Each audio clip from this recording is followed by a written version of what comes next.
Ричард Ивлин Бёрд известен широкому кругу людей как полярный летчик, первооткрыватель, исследователь и путешественник. Известность пришла к нему после 28 ноября 1929 года, когда он совершил перелет над Южным полюсом. Ричард Бёрд к тому времени уже имел опыт двух рекордных перелетов над Северным полюсом в 1926 году и через Атлантический океан из Нью-Йорка к побережью Нормандии в 1927. После этого Ричард Бёрд еще 4 раза бывал в антарктических экспедициях, включая довольно странную операцию ВМФ США «Высокий прыжок», породившую множество слухов о летающих дисках, атаковавших американский флот из-под воды у берегов Антарктиды. Последняя экспедиция с его участием состоялась в 1956 году, а в 11 июня 1957 года адмирал Ричард Бёрд умер в своем доме в Бостоне. Однако, кроме слухов об операции «Высокий прыжок» 1946 года, в которой флот США потерял несколько боевых кораблей и десятки истребителей в бою с неизвестным противником, за именем Ричарда Бёрда закрепилась еще одна тайна. Он оставил после своей смерти дневник с любопытными подробностями экспедиции 1947 года, не вошедшими в официальные отчеты. И, возможно, вошедшими в отчеты с грифом «совершенно секретно». В этих записях говорится о том, что во время перелета через Северный полюс в 1947 году самолет Бёрда оказался на обратной стороне Земли. После смерти адмирала Бёрда эти записи, написанные им в 1956 году в личном дневнике, стали достоянием общественности. Трудно сказать, являются ли они подлинными. Указанная дата вылета почти совпадает с датой возвращения Бёрда из антарктической экспедиции «Высокий прыжок», и Бёрд должен был еще долгое время провести в Пентагоне, отчитываясь об операции. В общедоступных списках полярных экспедиций перелет в феврале 1947 года не значится. Возможно, Ричард Бёрд, писавший эти строки уже перед самой смертью, исказил какие-то подробности.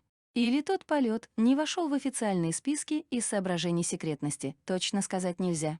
Может даже быть, что написанное — просто рассказ, но основанный на том, что Бёрд видел в своей первой полярной экспедиции 1926 года, с которой тоже не все ясно. Дневник того перелета, официальный документ, был подвергнут подчистке и позднее даже признан сфальсифицированным, а реально происходившие события в него не попали. А это рождает вопрос, что же видел Бёрд в том полете в 1926 году на самом деле? Текст дневника нельзя считать неопровержимым доказательством существования полой Земли, однако он является еще одним косвенным доказательством этого, и потому приводится здесь в двух вариантах — в русском переводе и в оригинальном английском тексте. Любопытная подробность. В дневнике Бёрд пишет, что, попав на обратную сторону Земли, видит мамонта. Русский писатель, академик Владимир Афанасьевич Обручев в своей книге «Плутония» также описывает мамонтов, населяющих область входа на обратную сторону Земли. А в эпилоге романа об экспедиции, попавшей на обратную сторону, Обручев пишет от своего имени такие слова: «Случайно в руки автора попал дневник и рисунки одного из умерших участников экспедиции. По этим материалам и составлена настоящая книга. Я пишу этот дневник втайне и не до конца все понимаю. Он относится к моему арктическому полету 19 февраля 1947 года. Приходит время, когда неизбежность истины затмевает рациональность. Я не вправе раскрывать следующую документацию на момент написания. Может быть, она никогда не откроется для широкой общественности, но мой долг записать здесь все, чтобы это было однажды прочитано. Бортовой журнал «Арктическая база 19-02-1947-600». Все приготовления для нашего полета на север завершены, и мы отрываемся от Земли в 6 часов 10 минут с полными баками горючего. 6 часов 20 минут топливо-воздушная смесь в правом двигателе слишком насыщенная. Выполнили регулировку, и теперь двигатели Pratt Whitney работают хорошо. 7:30 радиоконтакт с базой. Все в порядке, и радиосигнал хороший. 7 часов 40 минут заметил небольшую утечку масла в правом двигателе, однако индикатор давления масла показывает, что все в норме. 8 часов ровно небольшая турбулентность, отмечена в восточном направлении на высоте 2321 фут. Изменили высоту до 1700 футов. Больше турбулентность не наблюдается, но хвостовой ветер усиливается. Небольшие регулировки дросселя, и сейчас самолет управляется отлично. 8:15 радиоконтакт с базой, все в норме. 8 часов 30 минут, снова турбулентность. Поднялись до 2900 футов, снова все спокойно. 9 часов 10 минут, бескрайний лед и снег внизу, отмечаются области, окрашенные в желтоватый цвет. Меняем курс для лучшего изучения этих областей, замечаем красноватые и пурпурные области. Делаем 2 круга над этими местами и возвращаемся на курс.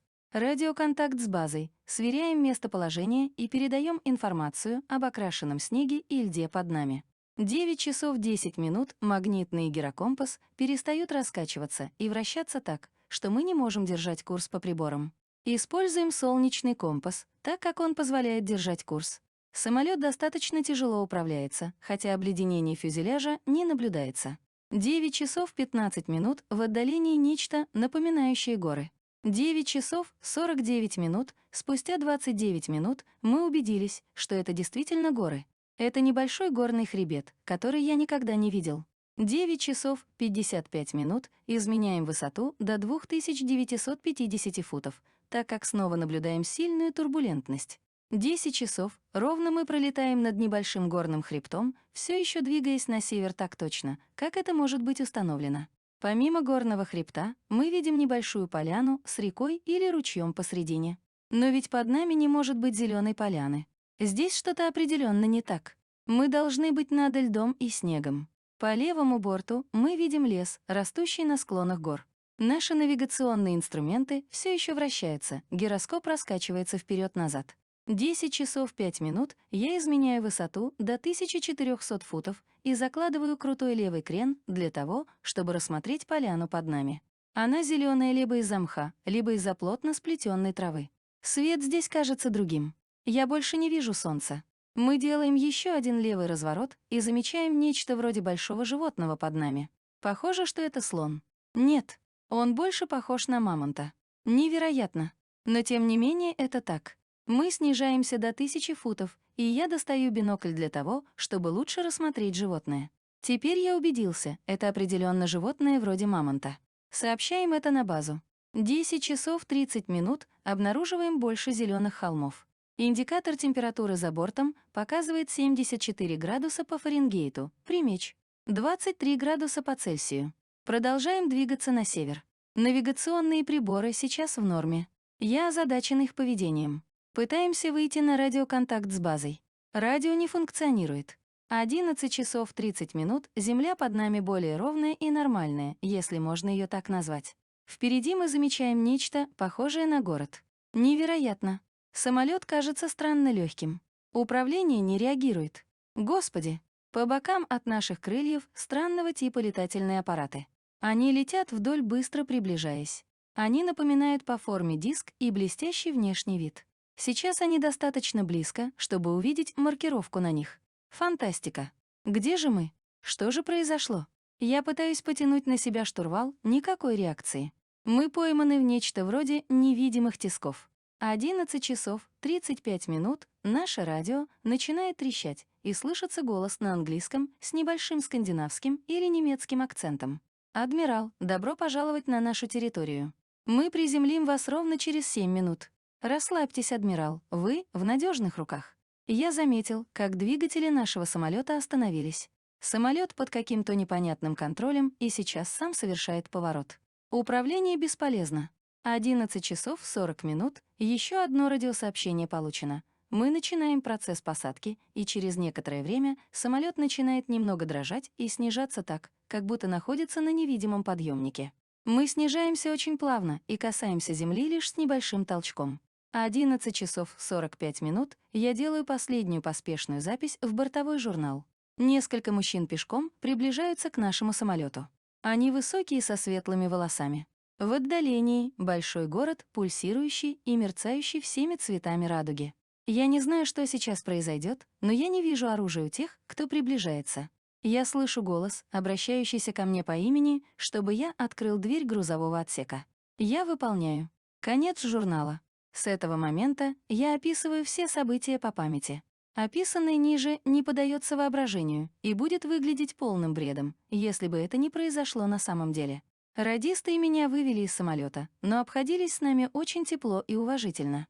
Далее мы взошли на некое транспортное средство, напоминающее платформу, но без колес. Она понесла нас к мерцающему городу с большой скоростью.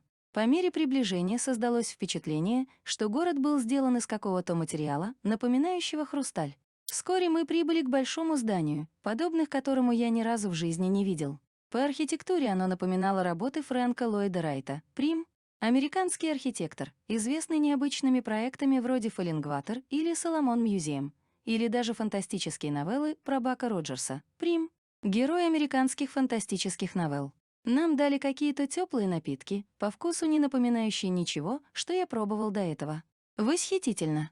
Примерно через 10 минут появились наши необычные сопровождающие и сказали, что я должен проследовать с ними. Мне не оставалось ничего, кроме как согласиться. Я оставил своего радиста, и спустя некоторое время мы зашли в нечто, напоминающее лифт. Мы спускались какое-то время, после чего кабина остановилась, и дверь беззвучно поднялась вверх. Дальше мы пошли по коридору, залитому розовым светом, исходившим, кажется, прямо из самих стен. Один из наших сопровождающих жестом попросил остановиться перед большой дверью. На двери было нанесены какие-то знаки, которых я не мог понять. Большая дверь бесшумно открылась, и мне предположили пройти внутрь. Один из сопровождающих сказал: «Не бойтесь, адмирал, вас примет хозяин». Я захожу внутрь и вижу яркий необычный свет, заполняющий все помещение. После того, как глаза привыкают к свету, я замечаю то, что меня окружает. То, что я увидел, было самым прекрасным из всего, что я видел в жизни. Это было слишком прекрасно, чтобы я мог это как-то описать. Это тонко и изысканно. Я думаю, что не существует слов, чтобы описать это со всей точностью и правдоподобностью. Мои мысли были мягко прерваны теплым мелодичным голосом. «Я приветствую вас на нашей земле, адмирал». Я вижу человека в возрасте с приятными чертами лица. Он сидит за большим столом. Движением он предложил мне сесть на один из стульев. После того, как я сел, он свел пальцы рук вместе и улыбнулся.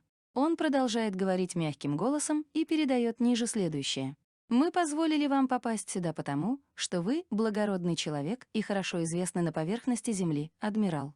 Поверхности Земли у меня перехватило дыхание. «Да», — ответил хозяин с улыбкой, — «вы в землях Ариане, внутреннего мира Земли. Мы не отнимем много времени от вашей миссии и в целости и сохранности вернем на поверхность Земли на некоторое расстояние.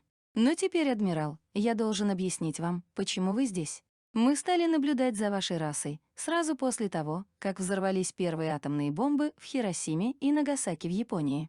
Именно в это неспокойное время мы в первый раз отправили наши летательные аппараты Флуджелред и в ваш мир на поверхности с целью узнать, что у вас произошло.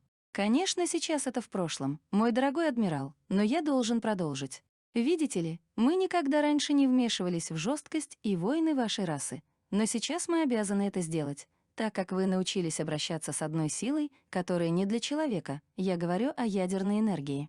Наши посланники уже доставили сообщение державам вашего мира, но те пока не прислушались. Сегодня вы были выбраны быть свидетелем того, что наш мир действительно существует. Как видите, наша культура и наука на много тысяч лет обгоняет вашу, адмирал. Я перебил, но как это может быть связано со мной, сэр? Показалось, что глаза хозяина проникли в мой разум, и после некоторой паузы он продолжил. Ваша раса достигла точки невозвращения, так как среди вас есть такие, которые скорее уничтожат весь ваш мир, чем откажутся от своей силы, так как они знают о ней. Я кивнул, и хозяин продолжал. В 1945 и позже мы пытались выйти на контакт с вашей расой, но наши попытки были встречены враждебностью, наши Флуджелред и были обстреляны. Да, даже преследовались вашими истребителями с целью уничтожить. Поэтому сейчас, сын мой, я сообщаю, что в вашем мире собирается большая буря, черная ярость, которая не исчерпает себя за много лет. В вашем оружии не будет ответа, ваша наука не защитит вас. Буря может бушевать до тех пор, пока не будет растоптан каждый цветок вашей культуры, пока вся человечность не будет затоптана в бескрайний хаос. Ваша последняя война была лишь прелюдией того, через что придется пройти вашей расе. Мы здесь видим все четче с каждым часом. Вы считаете, что я ошибаюсь? «Нет», — ответил я, — «это уже случалось раньше. Наступали темные века, и они длились более 500 лет». «Да, мой сын», — ответил хозяин, — «темные века, которые придут сейчас. покроют Землю темной пеленой. Но я верю, что некоторые из вашей расы переживут эту бурю. Ничего больше я не могу сказать. Вдали мы видим новый мир, возрождающийся на руинах вашей расы, ищущий потерянные легендарные сокровища, и они будут здесь, сын мой, у нас на хранении. Когда это время придет, мы снова выйдем, чтобы помочь вам возродить вашу расу и культуру. Может быть, к тому времени вы осознаете бессмысленность войн и соперничества. И может быть, после этого некоторые части вашей культуры и науки будут возвращены вам, чтобы начать все заново. Тебе, сын мой, нужно вернуться в мир на поверхности с этим посланием. С этими словами наша встреча, похоже, подошла к концу. Я стоял некоторое время как во сне. И тем не менее я знал, что это было реальностью, и по какой-то странной причине я слегка поклонился, то ли из уважения, то ли из смирения, я так и не понял, из-за чего. Неожиданно я снова заметил, что двое моих сопровождающих стояли рядом со мной. «Пройдемте, адмирал», — сказал один из них. Перед тем, как уйти, я еще раз посмотрел на хозяина. По его мудрому лицу проскользнула улыбка, и он сказал «прощай, сын мой», и помахал мне рукой в знак мира, и наша встреча была на этом окончена. Мы быстро вышли из больших дверей помещения хозяина и снова зашли в лифт. Дверь тихо опустилась, и мы сразу поехали вверх. Один из моих сопровождающих сказал: «Теперь мы должны поторопиться, адмирал. Хозяин не хочет больше вас задерживать, и вы должны вернуться с этим сообщением к вашей расе». Я промолчал. Все это было совершенно невероятно, но снова мои мысли были прерваны, когда мы остановились. Я зашел в комнату и оказался снова рядом со своим радистом. У него было озабоченное выражение лица. Я подошел и сказал: «Все в порядке, Хоуи, все в порядке». Двое сопровождающих проводили нас к ожидающему транспортному средству, и вскоре мы были снова рядом с нашим самолетом. Двигатели были выключены, и мы немедленно прошли на борт. Весь воздух вокруг теперь был пропитан ощущением срочности. Как только закрылась дверь грузового отсека, самолет стал подниматься в воздух невидимой силой, пока мы не достигли высоты в 2700 футов. Два летательных аппарата по сторонам сопровождали нас на пути обратно.